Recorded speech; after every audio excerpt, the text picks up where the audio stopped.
अध्याय 13 विवाह। समय बीतता गया।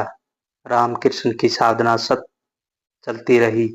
चिकित्सकों की चिकित्सा भी चलती रही, किंतु रामकृष्ण ने किसी कार्य में कोई बाधा नहीं आई। उनके बड़े भाई राम कुमार की मृत्यु को 2 वर्ष हो गए थे। उन दिनों संचार साधन न के बराबर थे। आने जाने वाला व्यक्ति ही समाचार प्रसारण का माध्यम होता था। इसी माध्यम से कामारपुकुर ग्राम में रामकृष्ण की माता चंद्रा देवी को विदित हुआ कि उनका लाडला पुत्र रामकृष्ण वायु रोगग्रस्त है। बड़े भाई की मृत्यु के 2 वर्ष उपरांत ही सबसे छोटे भाई को रोग ग्रस्त सुनकर मंझले भाई रामेश्वर को भी चिंता होने लगी। यद्यपि माता और भाई को आश्वस्त कर दिया गया था कि चिंता की कोई बात नहीं है और कलकत्ता में सर्वोत्तम वेद की चिकित्सा चल रही है, किंतु माता को चैन कहाँ। माता ने अपने पुत्र को गांव बुला दिया। रामकृष्ण गांव में आ गए। माता और भाई से मिले, किंतु इस बार उनके मिलने में बहुत अंतर था। बाल्यकाल अथवा किशोरावस्था में अपनी माता के प्रति जो भाव रामकृष्ण प्रदर्शित करते थे, उसका इस बार अभाव देखकर माता को चिंता और भी बढ़ गई। रामकृष्ण पर इसका कोई प्रभाव नहीं था। वे तो सांसारिक बंधनों से स्वयं को मुक्त मानने लग गए थे। गांव में रामकृष्ण की ग्रामीण चिकित्सा चलने लगी। भांति भांति के उपचार किए जाने लगे। सर्वोत्तम चिकित्सक को दिखाया गया। झाड़ फूक करने वाले व्यक्तियों को बुलाया गया। शांति पाठ किए गए। देवी देवताओं की पूजा अर्चना की गई और मनौतियां मानी गई। माता से जो जो कुछ हो सकता था वह उसने किया। भाई को जिसने जो परामर्श दिया उसने उसको पूरा किया, किंतु रामकृष्ण में किसी प्रकार के परिवर्तन के लक्षण दिखाई ही नहीं देते थे। दक्षिणेश्वर की ही भांति यहाँ भी रामकृष्ण सदा व्याकुल होकर जगत जननी माँ को पुकारते रहते। पुकारते पुकारते चेतना शून्य हो जाते, किंतु जब अपनी मूर्छा अथवा चेतना शून्यता से स्वाभाविक स्थिति में आते थे तो सभी से सर्वसामान्य रीति से व्यवहार और वार्तालाप करते, जैसे अभी इससे पूर्व कुछ हुआ ही नहीं था। रामकृष्ण के इस दोहरे आचरण को समझ पाना सबके लिए बड़ा ही कठिन हो रहा था। विशेषता माता के लिए तो यह चिंता का ही विषय बना हुआ था। उस समय रामकृष्ण की आयु 23 वर्ष की हो गई थी। 23 वर्ष के युवक की माताएं रामकृष्ण की माता की अवस्था को भली प्रकार समझ सकती हैं कि अपने पुत्र की उस दशा में देखकर उन पर क्या बीतती होगी। रामकृष्ण बिना किसी को कुछ बताए सहसा घर से निकल जाते। घर से निकलकर सामान्यतः वे शमशान भूमि की ओर ही जाते। आधी आधी रात तक वे वहाँ रहते। तब माता को और अधिक चिंता होती। बड़े भाई उनको लाने के लिए शमशान की ओर जाते और शमशान तक न जाकर उससे बहुत पहले से ही वे रामकृष्ण को पुकारते। भाई की पुकार सुनकर रामकृष्ण चले आते, किंतु सदा भाई की पुकार सुन ही लेते हों यह बात भी नहीं थी। अनेक बार रामेश्वर को बड़ा कष्ट होता था। रामकृष्ण ने भाई को मना किया हुआ था कि वह शमशान भूमि पर न आए। स्वयं रामकृष्ण को भी अपने पूर्व संस्कारों के आधार पर शमशान भूमि में जाने में भय लगता था। ऐसे में बहुत समय तक उनके भाई को पुकारना पड़ता और उसके लौटने की वहीं प्रतीक्षा करनी पड़ती। रामकृष्ण सामान्यतः शमशान भूमि में स्थित पीपल के वृक्ष के नीचे बैठकर ध्यान लगाया करते थे। घर आने के कुछ दिनों बाद माता और भाई ने देखा कि पूर्वापेक्षा उनके स्वास्थ्य एवं शरीर में स्वस्थता के कुछ लक्षण दिखाई देने लगे हैं। माँ को पुकारते पुकारते रो पड़ना अथवा अचेत हो जाना भी उन दिनों कुछ कम होने लगा था। भोजन भी समय पर करने लगे थे। यह एक प्रकार से चमत्कार ही था। माता और भाई इससे प्रसन्न थे। रामकृष्ण के व्यवहार और बोलचाल को देखकर माता और भाई को यह आभास होने लगा था कि उसको जो वायु रोग था वह अब दूर होता जा रहा है।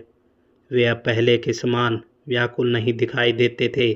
न समय पर उनका रुदन ही होता था, खान पान नियमित हो गया था, किंतु यह बात उनके लिए अभी भी आश्चर्यकारक लग रही थी कि अभी भी वह शमशान में जाकर इतनी रात को बिताया करते हैं। रामेश्वर ने तो स्वयं अपनी आंखों से देखा था कि कभी कभी तो रामकृष्ण अपने शरीर के वस्त्र उतार कर फेंक देते थे, यज्ञोपवीत उतार देते और निर्लजता से ध्यान में मग्न हो जाते। यह सब उनकी चिंता का विषय था। उनकी चिंता का दूसरा कारण यह था कि रामकृष्ण सांसारिक विषयों के प्रति सर्वथा उदासीन और उपराम थे। अब वे इस दिशा में विचार करने लगे कि जब तक रामकृष्ण का पूरा ध्यान संसार की ओर नहीं लगता, जब तक इनकी संसार के प्रति उदासीनता कम नहीं होती, तब तक उनके वायु रोग के पुनः लौट आने की संभावना बनी ही रहेगी। माता और भाई अब रामकृष्ण का ध्यान संसार की ओर लगाने के लिए चिंतित हो उठे थे। इस विषय में बहुत विचार विमर्श हुआ और अंत में यही मत बना कि रामकृष्ण का विवाह कर दिया जाए, किंतु रामकृष्ण यह प्रस्ताव स्वीकार कर लेगा, इस विषय में संदेह था। तदपि जब माता ने उसे सम्मुख यह प्रस्ताव रखा तो रामकृष्ण ने इसका न तो विरोध किया और न समर्थन किया। मौन स्वीकृति लक्षणम मानकर माता और भाई ने सोचा कि जितनी शीघ्र हो सके किसी योग्य और सुशील कन्या की खोज कर यथाशीघ्र रामकृष्ण का विवाह कर दिया जाए। कन्या की खोज होने लगी, किंतु कहीं से सफलता के कारण कोई लक्षण दिखाई नहीं दे रहे थे। ग्राम की बात होने पर भी और संचार अवस्था का समुचित प्रबंध न होने पर भी कुछ समाचार ऐसे होते हैं कि प्रसारित हो ही जाते हैं। कदाचित रामकृष्ण के वायु रोग, शमशानवास आदि की चर्चा भी आसपास के ग्रामों में प्रचलित हो गई हो, इसलिए लोग अपनी कन्या को संकट में डालने के लिए उद्यत न होते हों। आज तो सर्वत्र वर पक्ष की ओर से दहेज रूपी सामग्री के साथ साथ धन की भी मांग होती है, किंतु पूर्व काल में कन्या पक्ष अपनी कन्या की सुरक्षा के लिए धन की मांग करता था। कदाचित यह इस्लाम के प्रसार के कारण भी हुआ हो, क्योंकि उनके यहाँ मेहर की प्रथा प्रचलित है। जो भी हो, रामकृष्ण के लिए जो उपयुक्त कन्या दिखाई देती, उसके अभिभावकों का मांग इतनी ऊंची होती कि उसकी पूर्ति करना संभव नहीं होता था।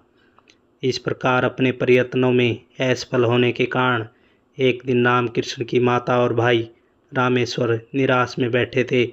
उसी समय रामकृष्ण भी संयोगवश उनके पास बैठे थे। उनको अपनी माता की चिंता और निराशा का ज्ञान था। उस समय रामकृष्ण ने कहा, इधर उधर खोजना व्यर्थ है। जयराम वाटी में श्री रामचंद्र मुखोपाध्याय की कन्या है, उनसे जाकर बात कीजिए, कार्य सिद्ध होगा। रामकृष्ण इन दिनों बहुत कुछ बोलता रहता था, जिसका बहुत सारा अर्थ तो सब समय समझ में आ पाना कठिन था। वह तो कुछ कहता, वह कालातीत भी हो सकता था और भावी का वर्णन भी। तदपि जब उसने कहा था तो यों ही उचित समझा गया कि जहाँ इतने स्थानों पर खोजबीन की है, एक बार जयराम वाटी जाकर पता करने में क्या हानि है। तदनुसार एक व्यक्ति को जयराम वाटी जाकर रामचंद्र मुखोपाध्याय की कन्या के विषय में जानकारी प्राप्त करने को कहा गया। वहां गए व्यक्ति ने आकर बताया कि रामचंद्र मुखोपाध्याय की कन्या तो है, परंतु की बात बाद में। वर्तमान 20वीं सदी के अंत में यदि कोई यह बात कहता कि जिस स्थान पर रामकृष्ण ने कन्या बताई है वहाँ पर कन्या तो है, परंतु उस परंतु के आगे सुनने से पूर्व ही सुनने वाले कहने लगते, अवश्य ही रामकृष्ण को कोई प्रेम चक्कर वहाँ चला होगा। तभी तो जाते ही पता चल गया कि मुखोपाध्याय महाशय के घर पर कन्या है। यह समय की बातें हैं, युग का स्वभाव है। आज का मनुष्य बड़ा ही आलोचक और परिछिंद्रान्वेषी हो गया है। उसको रामकृष्ण के कथन में अनेक छिद्र दिखाई देने लगते। अब उस परंतु की बात करें। हाँ, तो वहाँ गए एक व्यक्ति ने कहा, मुखोपाध्याय महाशय के घर पर कन्या है, परंतु वह तो बहुत ही छोटी है। उसकी अवस्था इस समय केवल 5 वर्ष है। रामकृष्ण की अवस्था उस समय 24 वर्ष की हो गई थी। अब कल्पना कीजिए, कहाँ 24 वर्ष का युवक और कहाँ 5 वर्ष की बालिका। तदपि रामकृष्ण की माता चंद्रा देवी ने उसी कन्या से अपने पुत्र का विवाह करने का निश्चय किया। दूसरी मुख्य बात यह भी तो थी कि अन्य कहीं कन्या मिल भी तो नहीं रही थी। मुखोपाध्याय बाबू की दशा कैसी रही होगी, यह इससे ही अनुमान लगाया जा सकता है कि उन्होंने भी 24 वर्ष के युवक के साथ अपनी 5 वर्ष की बालिका का विवाह करने की स्वीकृति दे दी थी और दोनों पक्षों को स्वीकारोक्ति के अनंतर शुभ दिन और मुहूर्त देखकर मई 1859 में दोनों का विवाह संपन्न हो गया। विवाह करने के उपरांत अपने भाई तथा बांधव के साथ रामकृष्ण घर वापस आ गए। रामकृष्ण के विवाह से जितनी प्रसन्नता उसकी माता को हुई, उतनी किसी अन्य को भी नहीं हो सकती थी। कदाचित अन्य किसी के लिए एक प्रकार का मजाक अथवा खेल जैसा ही था। चंद्रा देवी निश्चित तो हो गई, किंतु उनको एक और चिंता सता रही थी। पुत्र विवाह के लिए जो कन्या के आभूषण गांव के जमींदार से मांग कर ले जाए गए थे, उनको अधिक समय तक अपने पास अथवा वधू को पहनाए नहीं रखा जा सकता था। उन्हें वापस करने की समस्या माता को चिंतित कर रही थी। विवाह के दिन से ही जब से नन्ही बहू घर में आई थी, चंद्रा देवी उसके साथ अपनी कोख से जन्मे पुत्र के समान व्यवहार और आचरण करने लगी थी। उनको यह चिंता सता रही थी कि जब उससे वे गहने मांगे जाएंगे तो वह क्या अनुभव करेगी। यदि नहीं मांगते तो कैसे न मांगते, उन्हें तो वापस करना ही है। रामकृष्ण अपनी माँ का संकट समझ गए। यद्यपि माँ ने इस बात की किसी से कभी उल्लेख नहीं किया था। रामकृष्ण ने माता को समझाया कि वह इसकी चिंता न करे, उनका गहने वापस मिल जाएंगे। हुआ भी यहीं।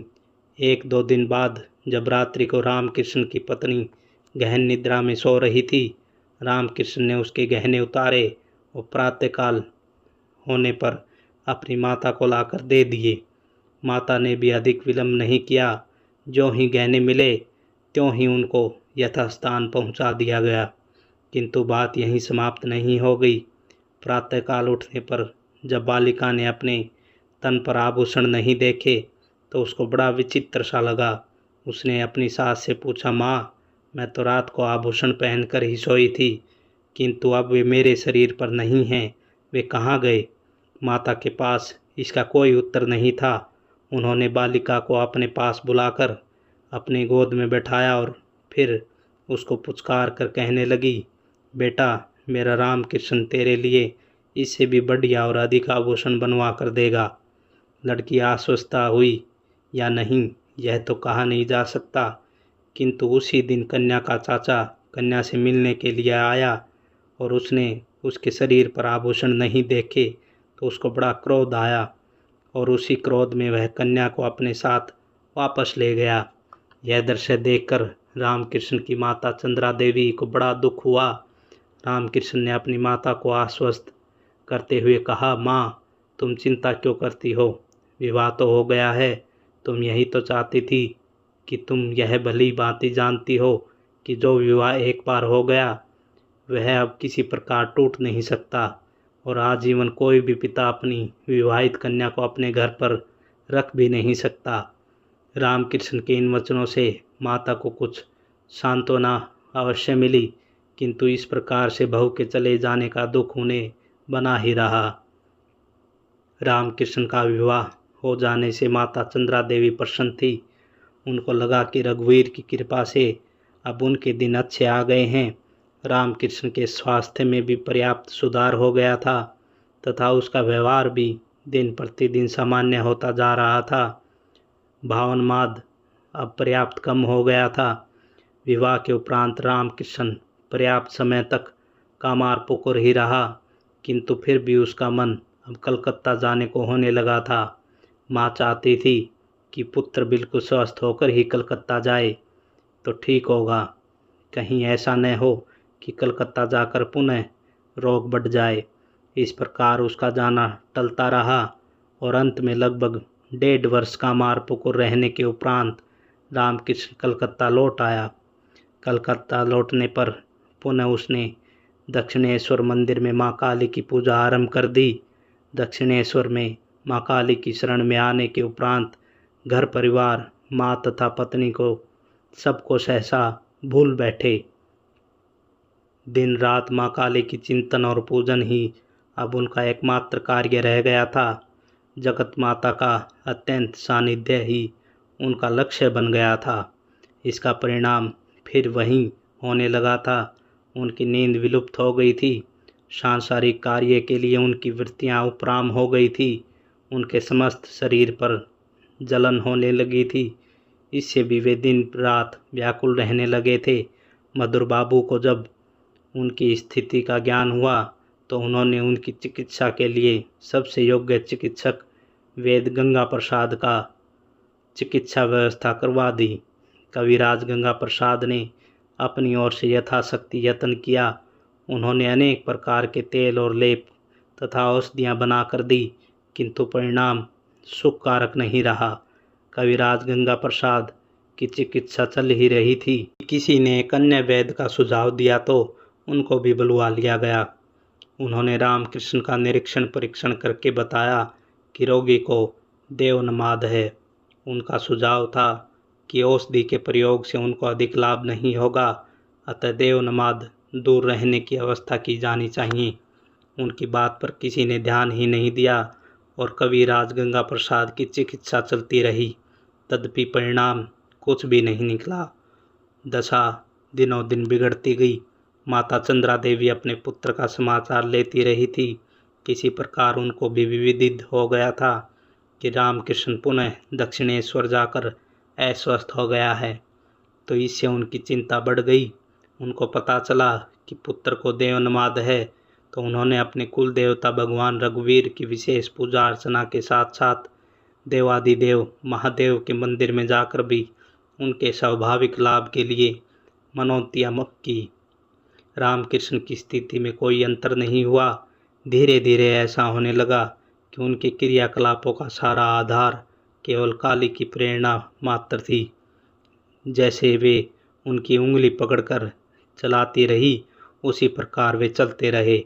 रामकृष्ण को अब निरंतर माँ का सानिध्य प्राप्त होता रहा। माँ और पुत्र परस्पर अभिन्न हो गए थे। माँ के साथ पुत्र के इस एकात्मक भाव का अभिव्यक्ति अब वह अन्य जनों के सम्मुख भी प्रकट होने लगी थी। इससे पूर्व अनेक लोग ऐसे थे जो उनकी इस दशा की खिल्ली उड़ाया करते थे, किंतु वही लोग अब उनके प्रति श्रद्धा भाव रखने लगे थे। भीतर की आलोक बाहर भी अब अपना प्रकाश फैलाने लगा था। कहते हैं कि उन दिनों रामकृष्ण की स्थिति यहाँ तक पहुँच गई थी कि जो कोई अन्य व्यक्ति रामकृष्ण की ओर देख लेता, उसे भी उन देवताओं के दर्शन होने लगते थे जिन जिन की उस समय रामकृष्ण कल्पना कर रहे होते। रामकृष्ण का शरीर उन आगंतुकों के लिए एक ऐसा झरोखा सा बन गया था जिसके माध्यम से वे देवी देवताओं के दर्शन करने लगते थे। एक विचित्र घटना का उल्लेख श्री रामकृष्ण लीला प्रसंग में किया गया है। मंदिर के व्यवस्थापक मधुर बाबू का कमरा गदाधर बाबू के कमरे के सम्मुख ही था। दोनों एक दूसरे के क्रियाकलापों को आमने सामने देख सकते थे। वैसे भी मधुर बाबू को दृष्टि अधिकांशतः बाबा की ओर लगी ही रहती थी। उस दिन भी मधुर बाबू बाबा की ओर देख रहे थे। रामकृष्ण अपने बरामदे में टहल रहे थे। मधुर बाबू कुछ क्षणों तक उनको देखते रहे, किंतु अंत में उनकी चीख ही निकल गई। मधुर बाबू की चीख सुनकर लोग वहां एकत्रित हो गए। नौकर चाकर चारों ओर से उनको घेर कर खड़े हो गए। सबने सोचा न जाने मधुर बाबू को क्या हो गया है। सबको इस प्रकार खड़े देखकर मधुर बाबू को अब चेतना हुई। चेतना इस रूप में कि जो कुछ उन्होंने सामने देखा था उसका चिंतन उन्होंने छोड़ा और लोगों को देखा तो उन्होंने स्वयं ही कहा, अद्भुत। मधुर बाबू ने कहा, रामकृष्ण सामने के बरामदे में टहल रहे थे।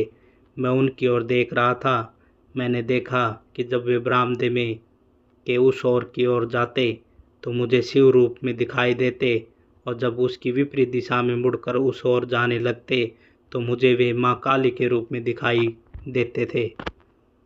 इस प्रकार की स्थिति कभी कभी किसी अन्य को भी हो जाती थी, किंतु अब यह बात दक्षिणेश्वर में प्रख्यात हो गई थी, इसलिए किसी को कोई आश्चर्य नहीं होता था।